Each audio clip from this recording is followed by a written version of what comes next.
देखिए, जब ये सारी चीज़ें हम लोगों के सामने हैं, बजट में किस तरीके से कुंभ को लेकर के जो भी व्यय किया गया है, मुझे लगता है कि महाकुंभ इस सदी का सबसे बड़ा ये महाकुंभ बन करके हम सब लोगों के सामने आकर के उभरा है। और लोगों की श्रद्धा भाव जिस तरीके से लोगों ने इस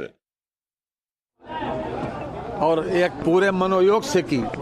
माननीय मुख्यमंत्री जी स्वयं लगातार मॉनिटरिंग भी करते रहे और हर चीज का उन्होंने संज्ञान स्वयं लिया है। जो विषय आप पूछ रहे हो उस पर तो एक न्यायिक आयोग गठित है, उस पर तो हम कुछ भी नहीं कहेंगे, लेकिन ये अपने आप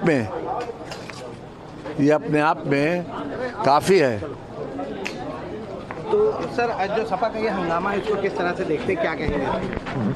हंगामा नहीं करना चाहिए, सर राज्यपाल जी के भाषण को सुनना चाहिए। ठीक है, धन्यवाद।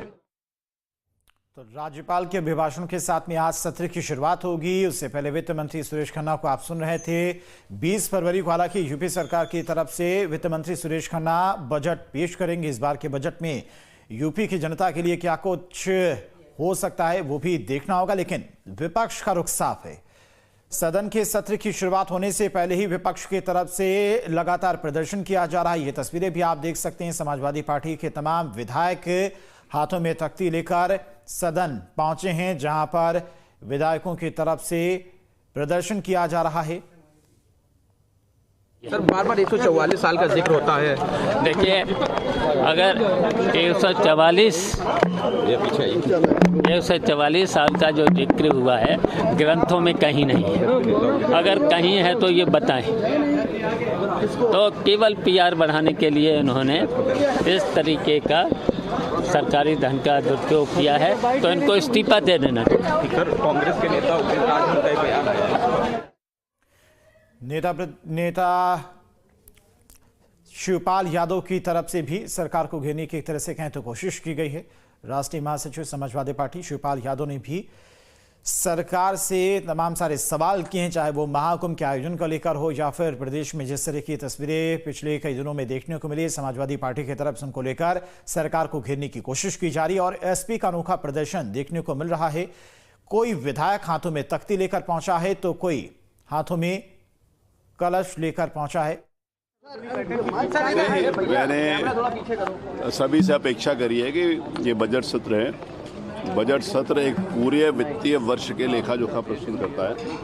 आगे क्या योजनाएं होनी चाहिए, सरकार किस प्रकार से विकास काम करेगी, कौन से मद में क्या पैसा खर्चा होगा, बजट के ऊपर सब लोग बोले। और मैंने इस बात का आश्वासन दिया है और सबको आश्वस्त किया है कि सबको बोलने का पूरा अवसर दिया जाएगा, अपनी बात कहें। सबका अपना अपना एजेंडा है, अपनी अपनी नीतियां हैं, लेकिन लक्ष्य सबका है कि जनता के हित का। तो जनता के हित में जो भी बात कर सकते हैं करें। सर, समाजवादी पार्टी विपक्ष लगातार प्रदर्शन करने लगा है, अभी से शुरुआत कर दी है सर। देखिए, शोक संवेदना जिस समय दुर्भाग्य से एक दुर्घटना हुई, अगर किसी भी एक भी व्यक्ति हताहत होता है तो हम सब लोगों के लिए कष्ट की बात है। तो जिस दिन वो घटना हुई थी उस दिन देश के यशस्वी प्रधानमंत्री जी ने शोक संवेदना की। तो कैसे कोई पॉलिटिकल शोक संवेदना चाहिए कि असली शोक संवेदना चाहिए? वो तो हुई। माननीय प्रधानमंत्री जी ने भी कहा, माननीय मुख्यमंत्री जी ने भी कहा, इस देश के आदरणीय राष्ट्रपति जी ने भी कहा, सबने शोक किया उनके लिए कौन व्यक्ति है हो सकता है जिसके मन में दुख ना हो? प्रदर्शन करने लगा है अभी से। अब विपक्ष का अपना एजेंडा है, वो प्रदर्शन कर रहे हैं, वो करें, मैं उसको रोक नहीं सकता।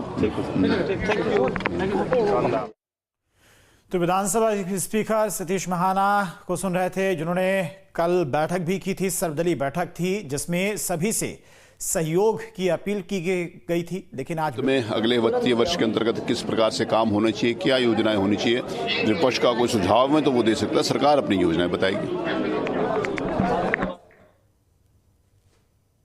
तो समाजवादी पार्टी की तरफ से लगातार देखिए किस तरह से अनोखा प्रदर्शन देखने को मिल रहा है। कोई हाथों में तख्ती लेकर पहुंचा है तो कोई भौतिकता का कलश लेकर पहुंचा है। ये तस्वीर आप देख सकते हैं। सत्र की शुरुआत से पहले ही समाजवादी पार्टी के विधायकों का रुख प्रदर्शन करते नजर आ रहे हैं, हाथों में तख्तियां लेकर। और एक विधायक तो हाथों में भौतिकता का अस्थि कलश लेकर ही पहुंच गए हैं। आज से बजट सत्र की शुरुआत हो रही है, उससे पहले ही समाजवादी पार्टी के विधायकों का प्रदर्शन देखने को मिल रहा है।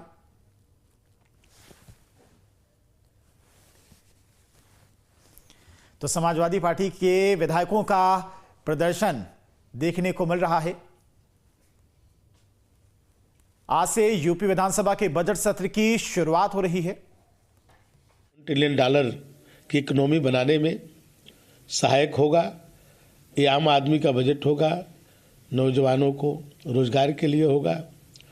यहाँ किसानों को जो है उनकी उपज को दुगना करने वाला होगा। तो ये आम आदमी को जो है राहत पहुंचाने वाला बजट होगा।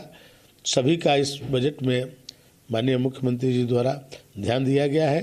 आप सबको 20 तारीख को इसका जानकारी प्राप्त होगी। सर, विपक्ष इस बजट का विरोध कर रहा है, वहाँ पे विधानसभा में प्रदर्शन करेगी इस बजट को लेकर के। उनका आरोप है कि पिछला बजट जो है वो सरकार ने खर्च नहीं किया और नया बजट लेके आ रही है। देखिए, विपक्ष का काम यही है कि हर अच्छे चीज को भी विरोध करना। आप देख रहे हैं कि लगातार जो है समाजवादी पार्टी पराजित होती जा रही है।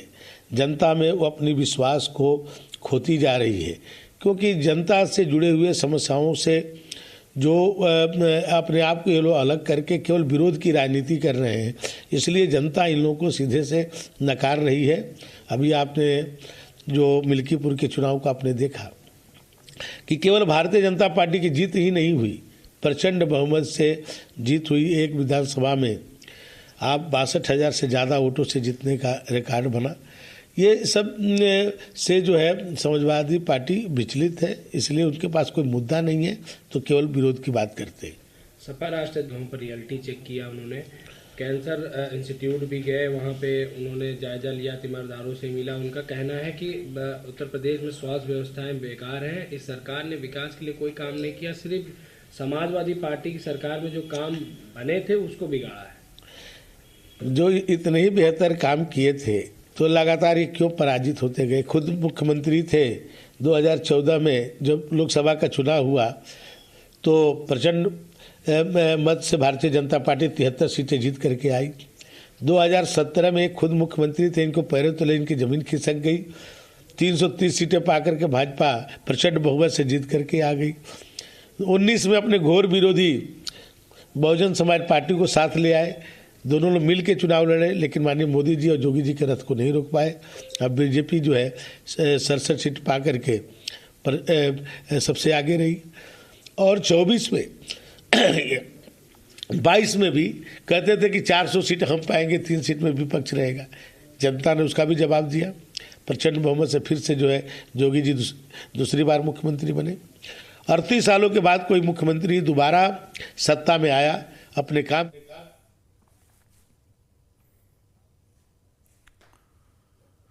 और चलिए बढ़ते हैं आगे।